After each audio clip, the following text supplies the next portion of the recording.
행복한 사람이라고 하는 제목의 말씀을 통해서 은혜를 나누려고 합니다. 우리는 3주째 마태복음 5장에 나와 있는 팔복의 말씀에 대해서 살펴보고 있습니다. 자, 오늘 생각해 볼 복은요, 6번째 복과 7번째 복과 8번째 복이 되겠습니다. 우리 예수님께서는 마음이 청결한 자가 복이 있다고 말씀하십니다. 우리 예수님께서는 화평하게 하는 자가 복이 있다고 말씀하십니다. 우리 예수님께서는 의를 위하여 박해를 받는 자가 복이 있다고 말씀하십니다. 왜 그럴까요? 왜 그들이 복 있는 사람들일까요? 오늘 함께 은혜를 나누고자 합니다. 첫 번째 생각해 볼 제목입니다. 마음이 청결한 자는 복이 있나니. 따라해 주시기 바랍니다. 마음이 청결한 자는 복이 있나니. 그렇습니다. 예수님께서 선언하신 6번째 복, 그것은 마음이 청결한 자의 복입니다. 그렇다면 여러분, 이런 말씀이 어디 나와요? 마태복음 5장 8절을 보시기 바랍니다. 마음이 청결한 자는 복이 있나니 그들이 하나님을 볼 것임이요. 그렇게 말씀하고 있습니다. 네? 마음이 청결한 자가 복이 있는데 그 이유는 하나님을 볼 것이기 때문에 복이 있대요. 그렇다면 이쯤에서 마음이 청결한 자가 어떤 사람인지를 한번 살펴보십시다. 마음이 청결한 자란 마음이 세상의 것으로 오염되어 있지 아니하고 죄악으로 인해서 때묻지 아니한 순수한 마음 상태를 가진 사람, 거짓이나 위선이 없는 진실된 마음의 소유자, 바로 이런 사람이 마음이 청결한 사람 아니겠습니까? 여러분, 우리가 그런 사람이 돼야 될 줄로 믿습니다. 다만 여러분, 이런 사람이 예수 믿기 전에 이렇게 마음이 청결한 사람이 있겠느냐 하는 겁니다. 없지요.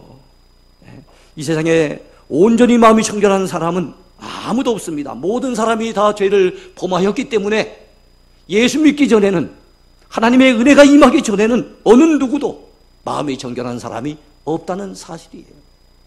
그래서 예레미야 선지자는 뭐라고 전합니까? 만물보다 거짓되고 심히 부패한 것이 사람의 마음이라고 그랬습니다. 우리 예수님께서도 친히 말씀하시기를 마음속에서 나오는 것은 악한 생각과 살인과 간음과 음란과 도둑질과 거짓 증언과 비방이니 이런 것들이 사람을 더럽게 하는 것이라고 말씀하고 있습니다. 그래요, 우리 속에, 우리 마음속에 타고난 죄악이 있는 우리의 마음속에 깨끗한 요소가 없어요. 다 더러운 것들밖에 없습니다. 속에 더러운 것이 있으니 입으로 더러운 것이 튀어나오고 행동으로 더러운 것이 나타나게 되는 거예요.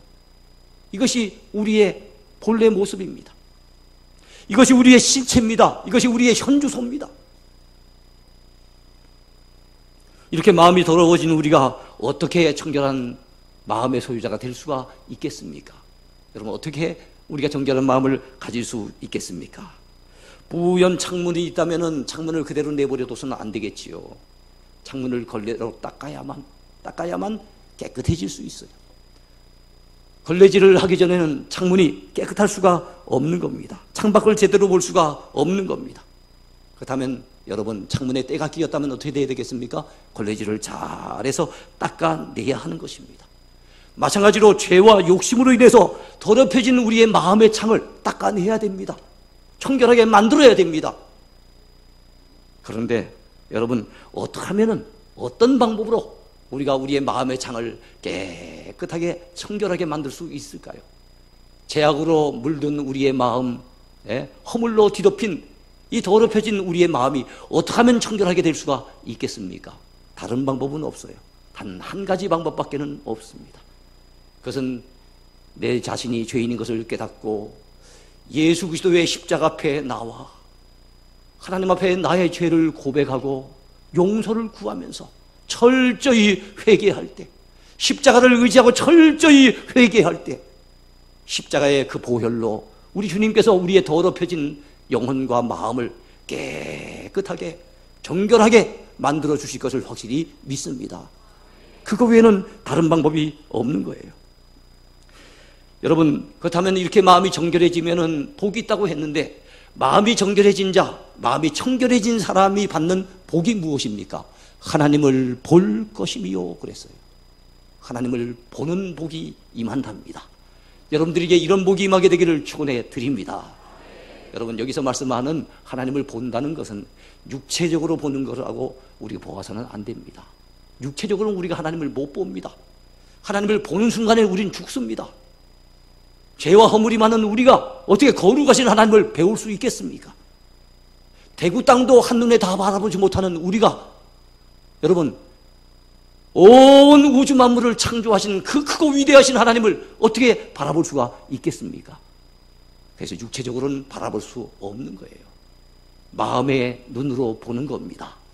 영적으로 영안이 열려지면 보게 되는 줄로 믿습니다. 예수님의 12제자 가운데 빌립이라고 하는 제자가 있었지요. 그는 참 하나님을 보고 싶었던가 봐요. 그래서 요한복음 14장을 보면은 간청하는 내용이 나옵니다. 주여, 아버지를 우리에게 보여주옵소서. 그리하면 족하겠나이다. 하나님 아버지를 보여달라고 생떼를 씁니다. 그때 예수님께서 빌립에게 뭐라고 말씀하십니까? 빌립아, 내가 이렇게 오랫동안 너희와 함께 있으되 내가 나를 알지 못하느냐? 나를 본 자는 아버지를 보았거늘 어찌하여 아버지를 보이라 하느냐? 예수님께서 나를 본 자가 아버지를 보았대요. 그래요. 우리가 육안을 통해서 하나님을 볼 수 있는 유일한 방법은 2000년 전에 하나님이신 그분이 인간의 육신을 입고 이 땅에 내려오셔서 잠깐 계셨어요. 그때 그 주님을 바라봤던 사람들은 극히 일부겠지만 그 사람들만이 하나님을 육안으로 볼 수 있는 유일한 기회가 주어졌던 것 같아요. 그 이후에는 어떤 사람도 하나님을 육안을 통해서 볼 수 있는 사람은 없는 겁니다. 마음에, 여러분, 눈을 통해서 영안이 열려지면 하나님을 보게 될 줄로 믿으시기 바랍니다. 하나님은 영이시라고 성경은 가르칩니다. 그러므로 영이신 하나님을 볼 수 있고 만날 수 있는 길은 영안이 열려야 되는 겁니다. 마음의 창을 열어야 되는 것입니다. 근데 그 차창이 여러분 뿌옇게 죄악으로 인해서, 허물로 인해서 완전히 더럽혀져 있는데 어떻게 우리가 하나님을 배울 수 있겠습니까? 그래서 우리는 회개의 눈물을 통해서 철저하게 그리스도의 보혈을 의지함으로 우리의 더럽혀진 마음의 창을 닦아내야 됩니다. 닦아내야 됩니다. 그래야만 깨끗해진 우리 마음의 창을 통해서 우리 하나님을 배울 수가 있는 거예요. 창문을 잘 닦게 되어지면요, 바깥에 아름다운 경치가 한눈에 들어오는 것처럼 우리의 마음의 창을 잘 깨끗하게 청결하게 닦아내면은 우리는 하나님을 배울 수가 있는 겁니다. 말씀을 들으면서 살아계신 하나님을 배웁습니다. 여러분, 찬양을 하면서 우리 곁에 계시는, 우리와 더불어 함께 임재하시는 하나님을 만날 수가 있는 겁니다. 기도하면서 그 하나님의 손길을 느낄 수가 있는 겁니다. 삶의 현장 곳곳에서 일하고 계시는 하나님을 우리는 만날 수가 있는 거지요. 그러면 여러분이요, 믿음으로 사시기 바랍니다. 회개함으로 마음의 창을 닦으시기 바랍니다. 영안이 열려지기를 바랍니다. 그래서 살아계신 하나님이 나의 하나님이 되시어서 내 삶 속에 여전히 일하고 계심을 여러분 날마다 경험하며 그 하나님을 배울 수 있게 되기를 축원해 드립니다. 그리고 그 언젠가 우리는 천국에 갑니다. 천국에서 하나님 보호자 앞에서 그분을 배울 때가 오겠지요. 그때 다 하나님을 배울 수 있는 복된 성도가 다 되기를 축원해 드립니다. 자, 이런 사람을 우리는 행복한 사람이라고 볼 수 있는 거지요. 두 번째입니다. 두 번째 제목은 화평하게 하는 자는 복이 있나니. 여러분 한번 따라해 주시기 바랍니다. 화평하게 하는 자는 복이 있나니. 예수님께서 선언하신 7번째 복입니다. 7번째 복은 화평하게 하는 자의 복이에요. 그 말씀이 어디 나옵니까? 마태복음 5장 9절에 나옵니다. 화평하게 하는 자는 복이 있나니 그들이 하나님의 아들이라 일컬음을 받을 것이미요. 그랬습니다. 그렇다면 화평하게 하는 자가 누굴까요? 영어로는 피스메이커라 그러죠. 피스메이커. 평화를 만들어가는 사람들. 주변 사람들과 갈등하고 다투고 하는 트러블 메이커가 아닙니다. 오히려 불화하는 곳에, 다툼이 있는 곳에 가가지고 평화를 심어주고, 불화하는 곳에 가서 중재해서 화해의 물꼬를 틔워주고, 이렇게 평화를 내 삶의 주변에서 만들어가는 사람들이 있어요. 이 세상을 평화로운 세상으로 만들기 위해서 오늘도 분투하며 노력하며 애쓰고 일하는 분들이 있어요. 이런 사람들을 바로 여기서 화평하게 하는 자라고 말씀하고 있는 겁니다. 여러분이 화평하게 하는 자가 되기를 축원해 드립니다. 우리 예수님께서는 화목제물이 되셔서 이 땅에 오셨어요. 하나님과 원수되었던 우리 죄인들, 그래 하나님과 우리 사이를 화해시키고 화목해 만드신 분이 우리 주님이십니다. 유대인과 이방인 사이에는 건널 수 없는 강이 있었어요. 네? 이방인과 유대인 사이에는 그들을 가로막고 있는 막힌 담이 있었습니다. 그런데 그 막힌 담을 허물어뜨려 버리신 분이 누구십니까? 우리 예수님이신 것이에요. 믿으십니까? 그래서 우리 예수님은 이 세상에 평화를 가져다 주신 분이십니다. 그분은 평화의 왕이 되세요. 평화의 왕 그분을 우리는 본받아야 될 줄로 믿습니다. 우리는 평화를 갈망하고 평화를 사랑할 뿐만 아니라 보다 적극적으로 여러분 평화로운 세상을 만들어 나가는데 힘을 쏟는 그런 저와 여러분이 되어야 될 줄로 믿습니다. 갈등이 많은 세상입니다. 다툼이 많은 세상입니다. 전쟁이 끊임없는 세상입니다. 이런 세상에서 정말 평화를 만들어간 사람이 얼마나 필요한지 몰라요. 저와 여러분이 바로 그런 사람이 돼야 되겠지요. 어쨌든 우리가 사는 삶의 곳곳, 가정이든지 직장이든지 어디든지 갈등이 있고 대립이 있어요. 우린 특별히 남과 북이 첨예하게 대립하고 있어서 우리나라의 평화지수는 현저하게 낮아 있는 상태입니다. 우리는 평화를 갈망하는 사람이 되어야 됩니다. 평화를 사랑하는 사람이 되어야 됩니다. 평화를 위해 기도한 사람이 되어야 됩니다.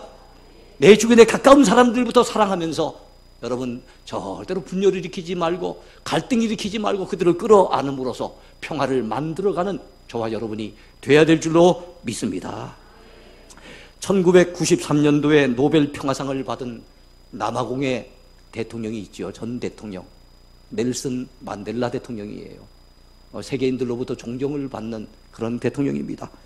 그는 여러분 백인들에 의해서 수없이 많은 박해를 받았어요. 심지어는 27년간이나 감옥살이를 했습니다. 그랬던 그가 대통령이 되고 난 다음에 백인을 척결해버린 것이 아니라 백인과 흑인과의 화해 정치, 화해 정책을 시도를 했어요. 그래서 전 세계의 사람들로부터 주목을 받고 존경을 받았던 인물 아닙니까? 그야말로 피스메이커, 평화를 만들어가는 평화의 도구로서 한평생을 살았던 것을 볼 수 있어요. 얼마나 한이 많았겠습니까? 27년간의 여러분 감옥 생활하면서 얼마나 고통을 많이 겪었겠습니까?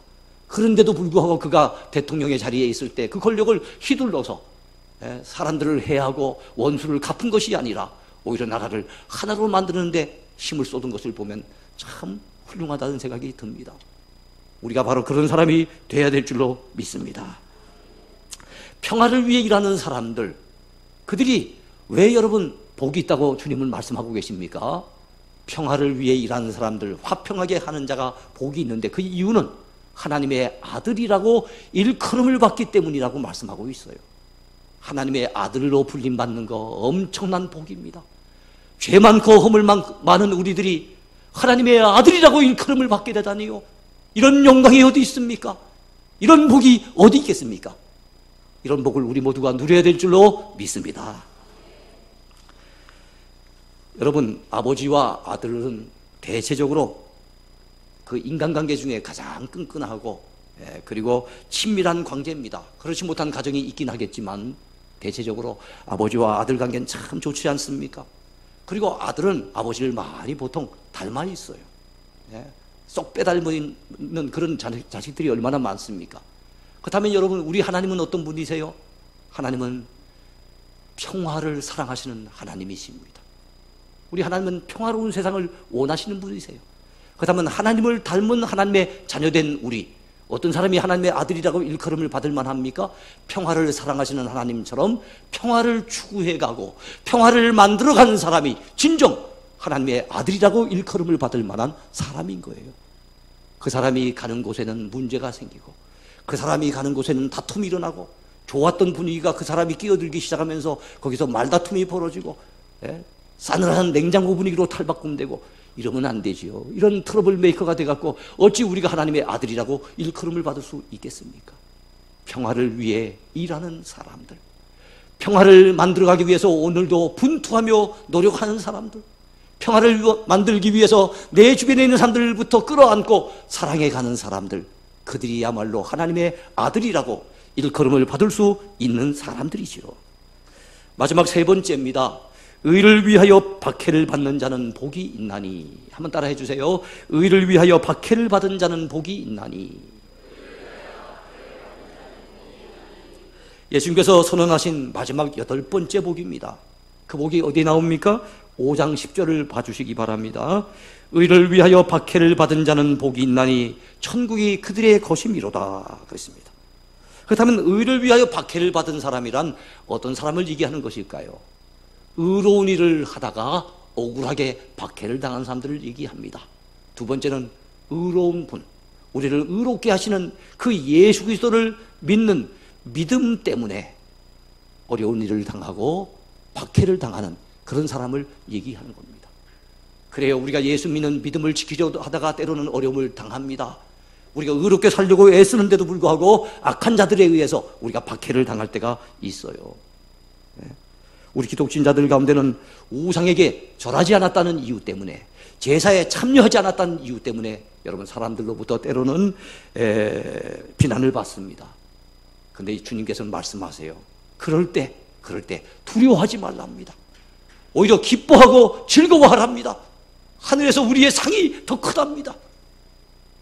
그렇습니다. 여러분, 우리가 우리의 삶이 잘못돼서 우리의 삶이 남들에게 손가락질을 받을 만한 그런 불의한 삶을 살아서, 그래서 여러분 우리가 비난을 당한다면 그건 당연히 받아야 되지요.